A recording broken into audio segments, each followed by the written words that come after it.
So you have a theory. What's the, no, I just want to look, just point at what's on the address. Oh, we see.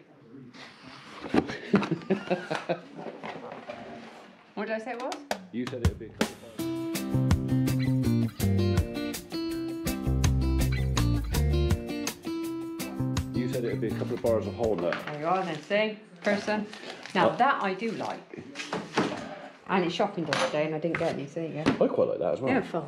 Does that mean you're not sharing? Yeah, I'm not sharing. You had that box of 78 bloody... It was a 50 and I'm sharing them out with other people. So, okay. So yeah, now I'm going to Do you think I missed a Roth again, do you? I do. I did email last night and thanked him for, he said he was sending me something. Oh, did he? I did say that was very kind. Thank you very much indeed. No, she does like that. I do. But that's enough to last you a couple of weeks, isn't it? Yeah. Right. Anyway, I didn't get anything. Samantha got something. Holly got something. Is that better? Is that poking your nose anymore, eh? Yeah? Poor old Biskit. The lockdown haircut was getting to her a bit. So she had hair sticking in her eye, keep making her eye water, so I've given her face a little bit of a trim. And for those of you who hate that sort of thing, yes, I've left her whiskers on, haven't we? And all the rest of your whiskers too. You can have the rest of it off in a week or two. Alright? Yeah, okay. Ignore me, that's fine.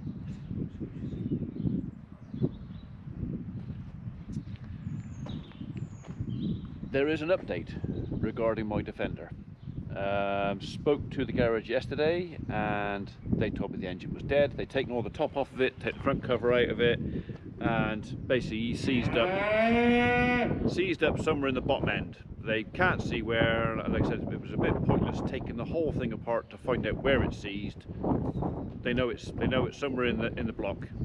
Something's broken, something's jammed in there, and it's rock solid. Thank you to everybody who sent me links to eBay engines and stuff. And no, we did look at them, but they weren't all Land Rover engines. And there is a difference between the Land Rover Puma and the Transit Puma. I don't think it's a massive difference, but there are differences. And the specialists I spoke to basically said, don't put a Transit Puma in there. You kind of need to go like for like. So Fuses have sourced me an engine. Unfortunately, it's not available to next week because it's still in the donor vehicle. It is a 2.4 Puma. It's done somewhere between 65 and 70,000 miles, so it's a slightly lower mileage than mine. It's going to cost me £2,500, and probably going to be another 1,500 quid at least, I should think, to install it and do everything that's got to be done. So basically my old engine's got to come out, new engine's got to go in, it's got to be all replumbed in, bled through, all the air cons got to be put back together. It's all going to be put back together. So I'm anticipating a bill of around about £4,500 plus the VAT, which is not good, but as far as I'm concerned could have been a lot worse. So is it worth spending that money on it? Yes, for sure. The vehicle's still going to be worth best part of 14-15 grand, I should think, for which is what I paid for it. I didn't buy it to sell it. I bought it to keep it. So if this engine lasts me, touch wood, yeah, it's a pain, it's an unexpected and unnecessary expense, but the Defender, as far as I'm concerned, is worth spending that money on. Lots of suggestions about choosing different engines. We could put a TD5 in it, or a TDI, or Cummins was mentioned a few times. That would be interesting. And V8s were also mentioned a few times. The problem with changing the actual engine is then I got to change the wiring loom, the ECU, all the plumbing will be different, the engine mounts probably be different. Would my 6-speed gearbox go on to whatever it is? By the time we'd altered bell housings and plumbing and wiring and ECUs and everything else, it's going to cost me more than just putting the 2.4 back in. So that's the way we're going to go. Not only that, I'm keeping the vehicle standard, so I'm not going to affect the insurance. because there are so many. There's a few reasons why you would change the engine, but there's more reasons why you wouldn't. So, but there you go. And yeah, so there you are. Hopefully within a couple of weeks, I will have my Defender back again. So yeah, watch this space. We've got a few rather swollen ladies in there. Yeah, all swollen in the lady departments. So a certain young lady came and visited the sheep yesterday, and the question was, when do I reckon they're going to lamb? Due date is 4/5 of next month. That's when they're supposed to start lambing. I don't think anything is going to go before then, but then they're sheep, so who knows? They might do it just to, you know, confound me on purpose. Oh, there it is. I've been searching high and low for my wheelbarrow, and it was down here all the time. There you are. Well, fortunately, it's where I want it to be because I want to fill up the log basket. Why are you down here, though? Anyway, I have just launched on the members channel, or the members section of the channel, the video about checking our ponds out, ready for perhaps introducing some tadpoles. I am anticipating a little bit of blowback from that video because a lot of people will almost certainly shout that, oh, you can't move tadpoles, it's illegal, you can't do this. It's, as far as moving tadpoles are concerned, if you haven't got a good reason to do it, and a reasonable reason to do it, or a sensible or a safe, no, you shouldn't. You should not remove frog spawn, newt spawn, anything from ponds. You should leave it where it is. I also put in the description of that video, which if you've already seen it, you'll know, and if you've read it, always read the description in the videos, okay? Because quite often I put stuff down there that before you go shouting at me, I've already told you why I did something or whatever, and it's in the box below. Okay? You have to be very careful moving spawn, especially from garden ponds. Lots of garden ponds can contain bugs and bacteria or viruses or whatever else that can be carried on the frog spawn from a dirty pond to a clean one.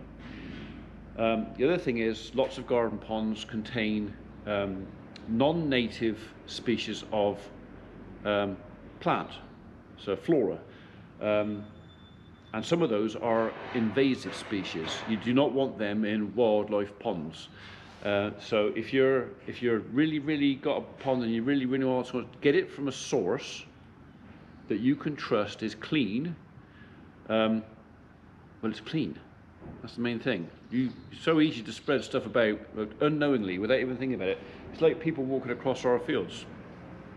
When the foot and mouth was on, we were saying to folks, you got to dip your boots, and they'll go, well, why? Well, because you're walking across the field.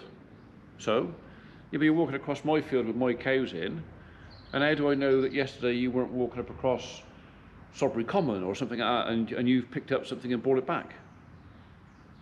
Oh, and people don't think about it, what you carry on your feet. Not everything is visible. You know, there is stuff that you can walk through a farm that looks perfectly clean, and he might have a bug in there he doesn't even know about, and all of a sudden you're tracking it across everybody else's farm. So, yeah, clean your boots. Right, and yeah, I'll get off the soapbox. I'm going to fill the log box up.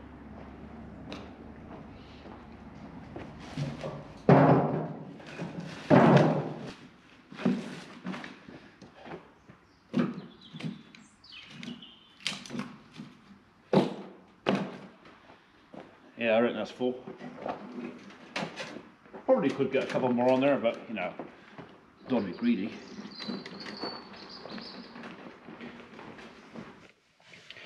You're more comfortable now, are you?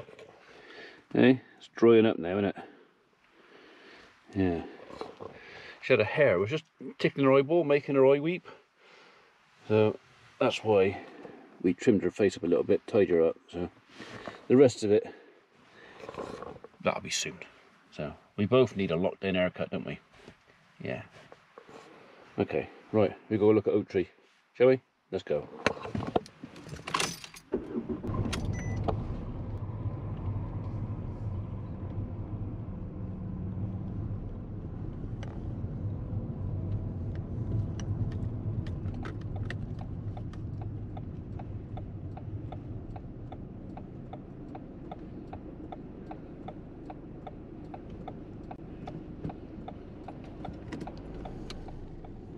That's the one. Well, they got the right tree anyway, so. Come on up. Bloody walkers, dogs and sticks. I don't want that in the baler. Come on.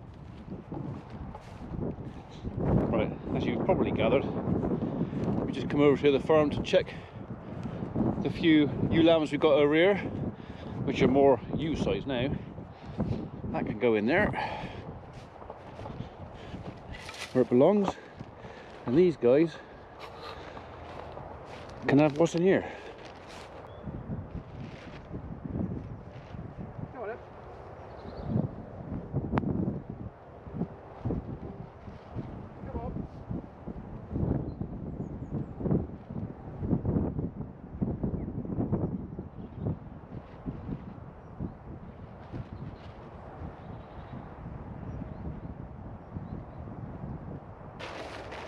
Well, as far as success rates go, that came pretty low on the list. Come on, Biskit. But then, in fairness to the sheep, as we were arriving, there was a couple walking up with some dogs, so maybe they're just a little bit spooked and not too worried about a bit of bread and kitchen trimmings, so I'll just push them back down there, see if they find it. Right, girls. Hello, girls. You don't look like lambs now, do you? Hey? Oh, well, you can see where Abby's marked them. The red spot was from when we did their first Heptivac injection, and the blue mark is from the second. So we know that everything now is vaccinated, ready to go to the top end of this year.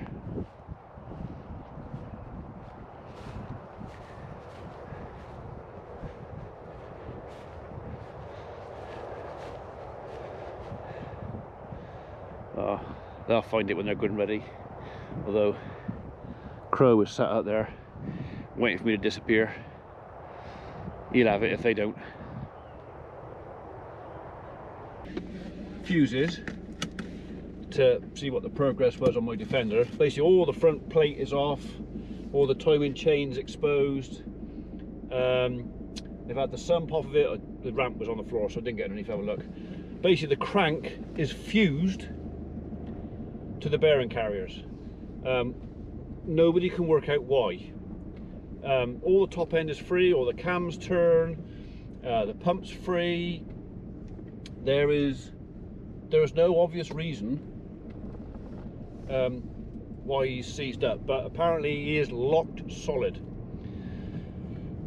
So anyway, I might be able to have a little investigation myself, perhaps, if the fancy takes me, because what I said was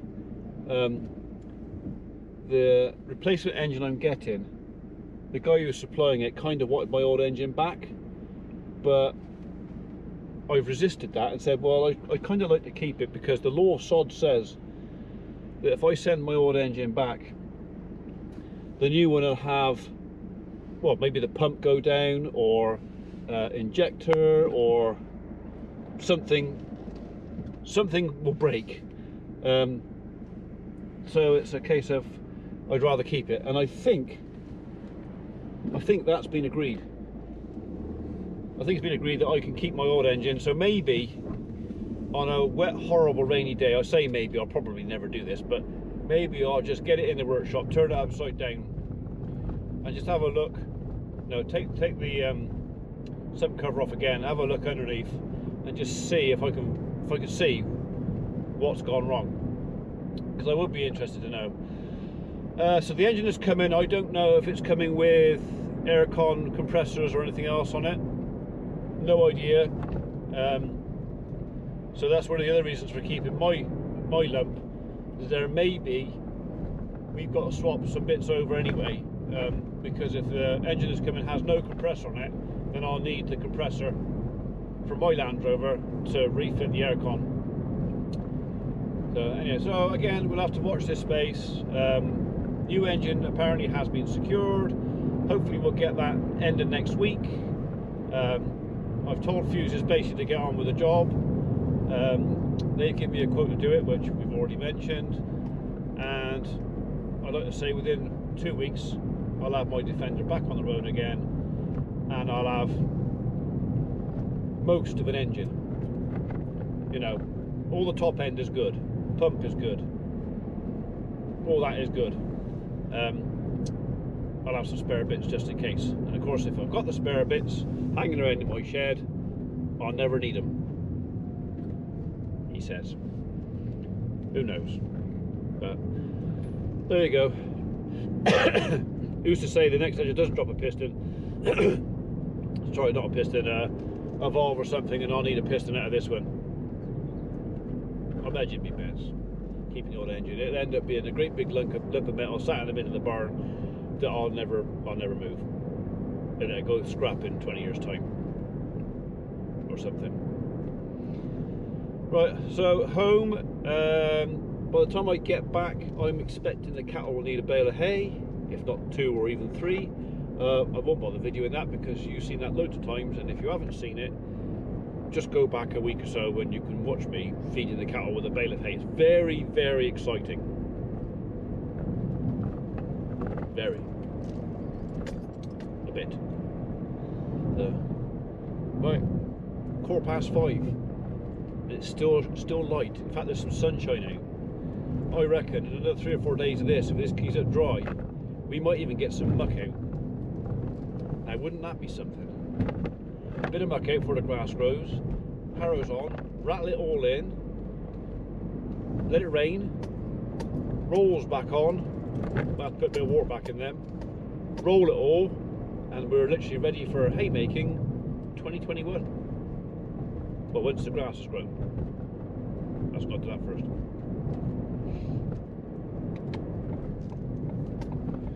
Home sweet home.